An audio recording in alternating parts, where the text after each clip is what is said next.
I'm Sean Adams. And I'm Noreen Morioka. And this is Designorama. So today on Designorama, we want to talk about proportions, which sounds very dull. Noreen, can you explain why we think proportions are important? You want me to do it? Well, Noreen, I think it's easy to... No, you. No, me. No, you. So, Noreen, can you explain why proportions are important? Well, a lot of people think that creative people put things together haphazardly. Try to figure out, I'll just put paint there and whatever. Or if I'm going to build a building, I'll just stick some stones down and hopefully it'll make a shape. Right, but actually that's never really the case. And actually for 2,500 years or more, people have been using something called proportions. All right, so we'll demystify the process a little bit. I think that's important. Well, actually, one easy way of demystifying that process was over 2,000 years ago, the golden section was created. Golden rectangle? The golden rectangle. Right. So the golden rectangle is actually one of the most pleasing shapes aesthetically that we know of. And it is a proportion sort of based on that can self-replicate itself into infinity. As it becomes smaller and smaller and smaller, it is the exact same shape consistently. Right, and if you draw a curve through each one of the points of that golden section, you actually end up with a beautiful spiral that goes down into that infinity. Based on natural forms. Right, the nautilus. The nautilus, right.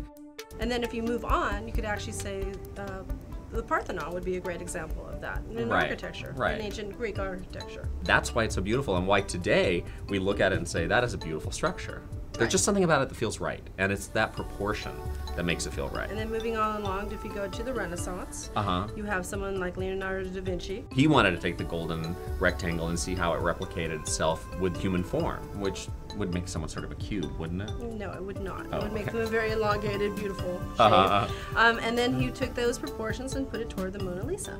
So I don't know, how is the Mona Lisa divided into the golden rectangle? What, are you stupid? Yes.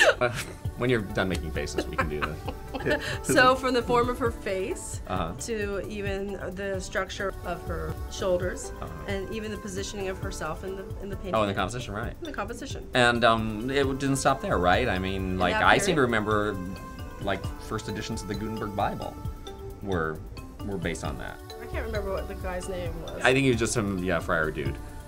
That was his name. But the first Gutenberg Bible, right? The one of the first editions was based on the golden rectangle, and that would then move us along to things like Notre Dame, which is a great example of the golden rectangle being used over and over again, repeatedly, to make an incredible form. And what about today?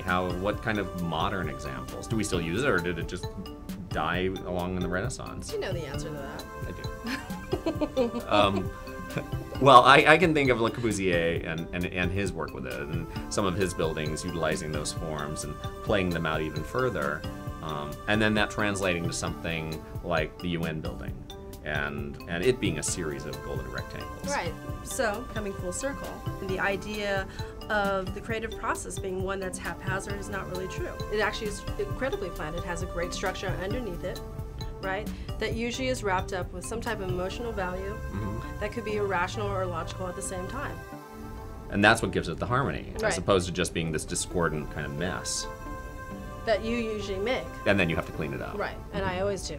That's why we're a partnership. Right, because you're so emotional. No, you're so irrational, and I am logical. Okay.